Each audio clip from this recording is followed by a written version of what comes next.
Bwana Yesu Kristo atukuzwe. Kwa majina naitwa Hasnat Hamisi Kiabuza. Mimi nilikuwa na changamoto. Kwanza nilibahatika kupata mtoto mmoja. Baada ya hapo nilikuwa kila nikibeba mimba zinaharibika. Na zimeharibika mimba 2 na changamoto mbalimbali nilikuwa nazipata za kiuchumi na za kimaisha. Mtoto wangu wa kwanza na miaka 11. Hii mimba yangu ya mwisho ambayo iliharibika, walienda kunipiga ultrasound wakaniambia, dada, mbona hauna tatizo lolote, kila kitu kipo sawa, shida ni nini? Mbona? Nikasema mimi sielewi.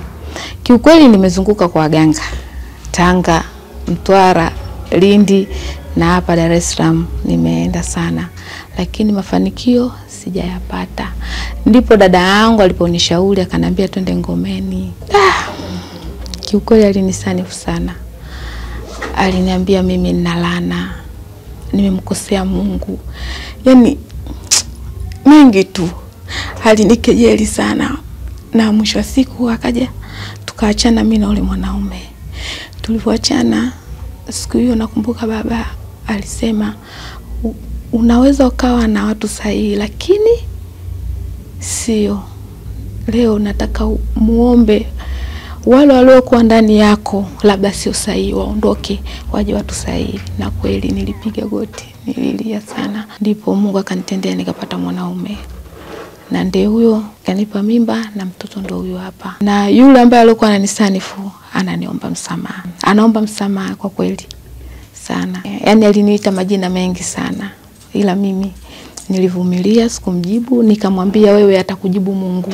Na kweli Mungu amemjibu. Na siku hiyo ni baada ya kubeba mimba, hadi ndugu zake walitoka Arusha wakaja kanona na mimba. Walipokuja pale kiukweli waliona aibu sana kwa sababu waliongea maneno ya kejeli sana.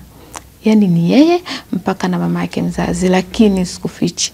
Sikumjibu hata neno moja. Nilisema Yesu kwa ni Musa ndo atakayejibu nyie. Na kweli sasa amewajibu.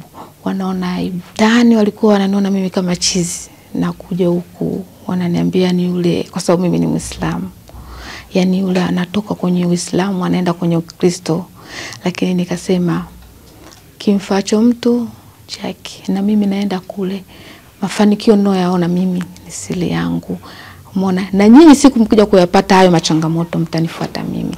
Na kweli kuna rafiki yangu alinifuata, nilimlazimisha sana, nikamwambia acha kwenda kwa waganga, twende Ngomeni, Mungu atakufungua.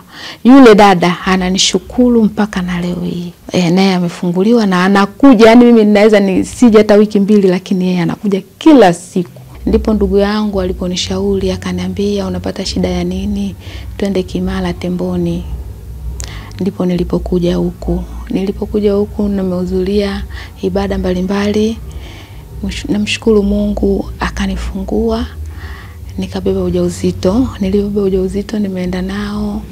Mungu amenisaidia nimejifungua na mtoto wa kiume na huyu hapa. Kiukweli madhabahu hii inatenda. Nilikuwa nawaomba wasichana wenzangu, wamama wenzangu wakimbilie Ngomeni. Yesu hapa anajibu.